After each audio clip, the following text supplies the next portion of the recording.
asthma, allergy, skin allergy, rhinitis, nangangate yung skin, or merong intolerance sa chicken, eggs, and nuts, seafood. Yun yung mga common salarin whenever we talk about allergies sa kids. And I know a lot of people na merong mga anak at yung problema nga nila is yung hindi mawala-walang allergy sa kanilang mga baby. Yung mga mommies na yon, and even those kids are already well aware kung ano-ano yung mga antihistamines. Cetirizine yung pinaka-famous sa kanila. And sometimes, hindi na rin maganda because sometimes nakadepend na lang sa gamot. But what if I tell you na yung allergies ng inyong anak pwedeng mawala at hindi nila kailangang umiwas sa lahat ng pagkain? Especially the nutrient-dense foods, which is eggs, seafoods, even nuts and chicken. Yun ay nutritious foods. However, yung tolerance nila sa nutritious foods will never be that high. So, very low yung kanilang tolerance. Kakaunting kain lang nito, nag-elicit na agad ng allergic response. Yun yung tawag nating hypersensitivity response. And for the longest time, akala natin kailangan lang natin silang iwasan. But then you can see na kahit pa iniiwasan natin yung mga common allergens na yon, hindi pa rin ganon ka nai-improve yung kanilang allergies. Yung skin nila, kahit gano'n na yung pag-take care ninyo, gano'n na kamahal yung mga lotion, kahit hypoallergenic na yung soap, yung shampoo, still meron pa rin rashes, hindi pa rin mawawala. And it is because, in the first place, yung inflammatory level ng inyong anak, ng katawan ng inyong anak, is actually very high. It's already very inflamed. And we've been looking at the wrong foods. Hindi lang po yung pagkain ng mga common allergens like fish, seafood, and eggs, and chicken. Hindi lang sila yung common allergens. We now know that allergies actually starts with eating the highly inflammatory foods. Number one on the list would be sugar and starch. So, thank you very much for watching and for the stars that you give. Maraming salamat po. So, number one food, huhulaan natin yung mga snacks ng mga batang may allergies. Yung snacks nila, sandwich. Meron bang sandwich made up of bread, white bread? Kung hindi man, bumibili kayo ng muffins. Kung hindi man yung mga nakapack, yung ready to eat na mga muffins o yung mga cookies na nakapakete na. We know those are processed but still binibigay natin kasi yun nga yung madaling ibigay. And also, minsan akala natin if we make our own cookies, like kayo mismo magluluto, kayo mismo magbe-bake, we already consider that as healthy. Pero we now see that if the ingredients is still inflammatory, you are still using white flour, you are still using cornstarch, a lot of cornstarch, you are still using shortening. So, yun yung bad kind of oil. Instead of butter, you are using margarine. So, yun mga ingredients na yun, that can lead into high degree of inflammation sa katawan. What else? Yung drinks. Ano yung common drink sa mga bata? Chucky, or di kaya yung mga nakapakete, fruit juices, naka-label as natural fruit juice. Yes, they may be natural fruit juice, but they are all loaded with fructose. And fructose is highly inflammatory. Nakakakos yan ng problems with our liver and it can cause insulin resistance. Hindi na po uncommon na may mga bata ngayon na insulin resistant na din.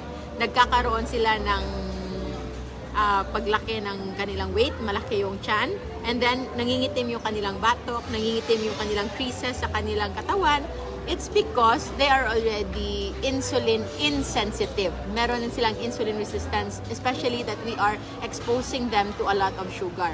Yung ibang mga bata, hindi kumakain ng ganitong snack. So, wala silang mga bread, hindi sila mahilig din sa matatamis because the parents are already somewhat conscious sa kanilang kinakain, sa kanilang sugar intake. But what are they eating more? Rice, kanin. So, too much sugar is still found when one is eating too much rice.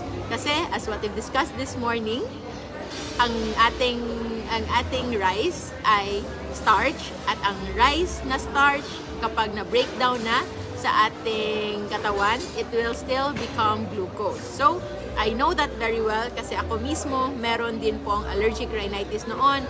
Nagme-maintain ako ng steroid spray for my rhinitis, nagme-maintain ako ng antihistamine on a day-to-day basis, and yet hindi pa rin ito mawala-wala. And this is now because we now understand that sugar is the real culprit. So, nandito ako ngayon with my friend and my driver and my kadate for today, Nikki Cole. Meron ba tayong i-greet? Shout out Boss Joe and Sir Louie. Hello. Hello po, Boss Joe and Sir Louie. Thank you so much for always following the page and sharing to your friends and family. And sa imong mama, uy, Mommy, Ma. Tita Marisa, thank you so much. And of course, sa imong husband, si Nitoy, and sa imong baby nga si Maeve. So hello, salamat kayo. Inyong gipahuam na ko inyong mami. Thank you. So nangaon mi karon. So for the water, I chose a mineral water na sparkling water because it will satisfy me. Hindi na ako naghahanap ng soft drink. So, ito lang. So, the sparkly ones. So, yung parang nakaka-burp. The carbon in carbonated drinks like sparkling water, it can actually give you some degree of satisfaction. So, since it's not a fasting time, so it's a feasting window, so pwede lang kumain. We already ate. Nakita nyo kanina yung kinain namin. And we are now snacking. I think pang closing na namin to. Wala na kaming kakainin pa after. So we chose, this is mozzarella. Yeah. So mozzarella sticks. So we know that cheese are in our caution list. So paminsan-minsan lang. Okay? And also fish. So fish and cheese. So eto yung fish. Meron lang breading, but it's medyo maliit lang naman yung breading. So you can accommodate that from time to time. But of course, if you are still healing, if you still need to work on your inflammation, lower down your blood pressure, lower down your allergies, especially when eating outside, you will never know kung ano yung oil na ginagamit nila. So try to avoid as much as you can, and try to eat the ones in your own home. So sa mga mommies dyan, better make sure that you are using safe oils, coconut oil, okay? Kung magluluto man, coconut oil is very abundant in the Philippines at pwedeng-pwede nyo yung gawin. So, kung ang mga kinakain ng anak nyo is usually biscuits, usually crackers, sandwiches, puro tinapay, at kung makakain ng rice kapag main meal, kakaunti lang yung kaniyang kinakaing ulam, at puro kanin lang. And kung gusto nyong tulungan talaga ang inyong anak in a sustainable way, try to start them eating or try to experiment. Kung ayaw nyo maniwala, you can just do a 3 days experiment na walang carbs, walang rice, walang sugar. And one thing also, especially sa young children, na nakakapag-spike talaga ng kanilang inflammation are their powdered drinks, powdered milk. Kasi yung mga milk na mga bata ngayon, it's 50 to 60% made up of sugar. So there's no alternative really. The best way is to just remove the milk altogether. After 6 months, after 1 year old, kung hindi na siya nag-breastfeed sa inyo, or after 4 years old, kung kailan nyo man siya i-win sa yung breastfeeding, the moment that you are no longer breastfeeding your children, you can just remove milk altogether and start them with real food. Merong enzyme, ready na yung tiyan ng katawan ng anak ninyo to digest proteins, to digest good fats. Because when it comes to growth, when it comes to development of children, mas importante yung healthy proteins and healthy fats for their development, especially their brain. It will not give them the boost.